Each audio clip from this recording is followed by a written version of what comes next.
শুরু ওই ইয়াসিনের সূরা ইয়াসিন শুরুর দুই এক লাইন আগ দিয়ে একটা আয়াতের মধ্যে আল্লাহ তাআলা বলেন, শোনো, আমি যদি তোমাদের সমস্ত যে গুনাহ তোমরা করো তার শাস্তি দিতাম, তাহলে তোমাদের কোনো অস্তিত্ব দুনিয়াতে থাকতো না।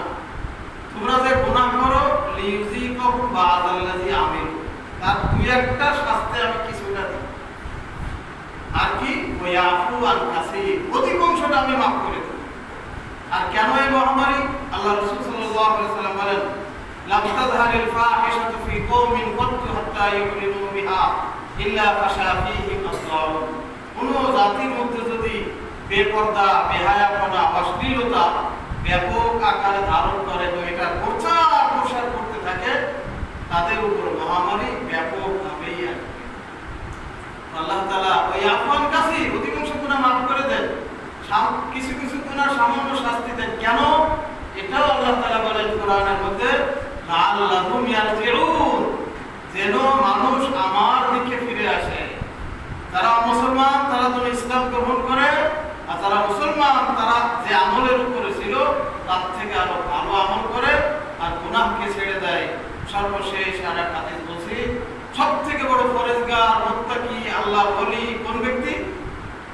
আল্লাহ রাসূল সাল্লাল্লাহু আলাইহি ওয়াসাল্লাম বলেন, ইত্তাকিল মাহারিম তাকুন আবাদান নাস, তুমি গুনাহ কাজ ছেড়ে দাও, সমস্ত হারাম কাজ ছেড়ে দাও, তাহলে তুমি সবথেকে বড় আবেদ, সবথেকে বড় মুত্তাকি, পরহেজগার তুমি আল্লাহ বলি।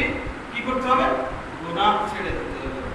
আর আল্লাহ তাআলাকে সকাল বিকাল স্মরণ করতে হবে, আল্লাহ তাআলার জিকির করতে হবে। চেষ্টা করা 100 বার সুবহানাল্লাহ আলহামদুলিল্লাহ ওয়া লা ইলাহা ইল্লাল্লাহ আল্লাহু আকবার জিকির করা, 100 বার যে কোনো দুরূদ শরীফের জিকির করা, 100 বার যে কোনো ইস্তিগফার করা। দুরূদ শরীফ নামাজের মধ্যে ওটা অনেক বড়। ছোট দুরূদ আছে, সাল্লাল্লাহু আলা রাসূলিহি মুহাম্মদ, সাল্লাল্লাহু আলা নবিয়্যি মুহাম্মদ, এই ছোট ছোট দুরূদ। জুমার দিন একটা দুরূদ আছে, আসরের পরে পড়তে হয়, আল্লাহুম্মা সাল্লি আলা মুহাম্মাদিন নবিয়্যিল উম্মি ওয়া আলা আলিহি ওয়া সাল্লিম তাসলিমা। এই যে কোনো এক দুরূদ 100 বার পড়া। আর ইস্তিগফার, আস্তাগফিরুল্লাহ আস্তাগফিরুল্লাহ, অথবা আস্তাগফিরুল্লাহ রাব্বি মিন কুল্লি যামবি ওয়া আতুবু ইলাইহি, অথবা আস্তাগফিরুল্লাহ আল-আযীম আল্লাযী লা ইলাহা ইল্লা হুয়াল হাইয়ুল কাইয়্যুম ওয়া আতুবু ইলাইহি, যে কোনো ইস্তিগফার 100 বার পড়া।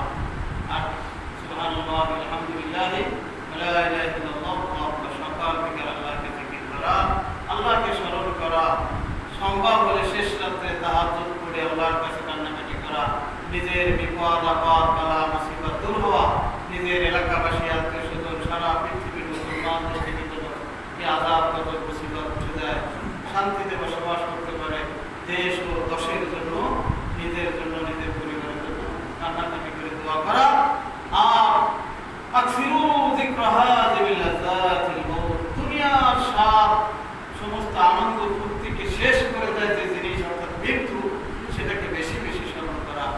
এক হাদিসের মধ্যে আছে, যে ব্যক্তি দৈনিক 25 বার মৃত্যুকে স্মরণ করবে তার শহীদি মৃত্যু নসিব হবে। স্মরণ করা, আল্লাহুম্মা বারিক ফিল মাউতি ওয়া ফীমা বাদাল মাউত, এই দোয়া পড়া 25 বার। আল্লাহুম্মা বারিক ফিল মাউতি ওয়া ফীমা বাদাল মাউত, তাহলে সেই ব্যক্তি শহীদি মৃত্যু বরণ করবে। আল্লাহ তাআলা আপনাকে আমাকে দুনিয়ার মহব্বত ছেড়ে আল্লাহর মহব্বত অন্তরে জায়গা দিয়ে কবরে যাওয়ার